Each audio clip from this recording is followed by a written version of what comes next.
Assalomu alaykum yaxshi bolajonlar. Bugun sizlarga payg'ambarimiz alayhissalomning eshaklari haqidagi hikoyani so'zlab bermoqchiman. Xaybar shahridan keltirilgan mollar ichida bir qora eshak ham bor edi. Uni Rasululloh sallallohu alayhi va sallam qabul qildilar va eshakdan noming nima deb so'radilar. U nomim Yazid ibn Shihob. Alloh taolo mening bobomning naslidan 60 eshak paydo qilgan. Ularning birontasini payg'ambarlardan boshqa hech kim minmagan. Men ham oxir zamon payg'ambariga eshak bo'lishni istadim. Chunki sizdan boshqa payg'ambar kelmaydi.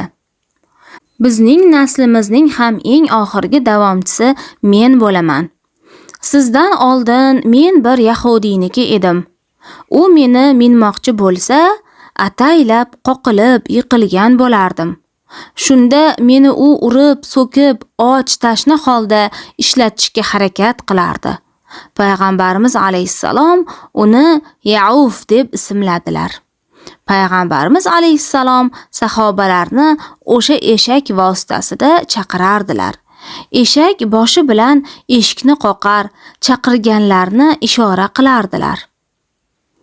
Payg'ambarimiz alayhissalom vafot etganlarida eshak hammadan ko'ra ko'proq g'am chekdi. Natijada u quduqqa tushib halok bo'ldi.